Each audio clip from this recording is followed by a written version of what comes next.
কানাডার একটা বরফ দিনে ইন্ডিয়া থেকে পাঠানো মায়ের হাতের খাবার খেলাম। হাই, আমি অর্জমা, বেঙ্গলি গার্ল ইন কানাডার নতুন একটা মিনি ব্লগে তোমাদের সবাইকে স্বাগত। বাইরে বরফ পড়ে একেবারে সাদা হয়ে গেছে।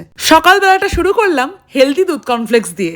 সদ্য ইন্ডিয়া থেকে ফিরেছি, ফ্রিজ খুলতেই দেখি মায়ের হাতের বানানো গাজরের হালুয়া।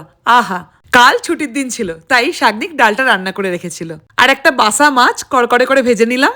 লাঞ্চটা একেবারে জমে গেল। আর এই যে ক্ষীরটা দেখছেন, এইটা আমার শ্বশুরবাড়ির গরুর দুধের ক্ষীর।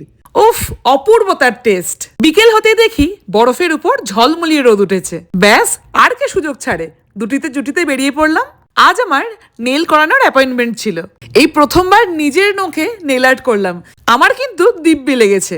এইবার বাড়ি ফিরে ফ্রিজ খুলতেই মনটা ভরে গেল আবার খুশিতে। মায়ের হাতের বানানো কড়াইশুঁটির কচুরির পুর, কি যে আমি ভালোবাসি সেটা খেতে। আজ ডিনারে কড়াইশুঁটির কচুরি আর ডিমের তরকারি। আর এই বিকেলে রোদটা উঠতেই বরফটা বেশ গলেছে, তাই ভাবলাম এত ছাঁকা তেলে ভাজা জিনিসপত্র খাওয়ার পর একটু হেঁটে আসি। এই ছিল আজকের দিনটা। দেখা হচ্ছে পরের ব্লগে। আজকের মতো বাই।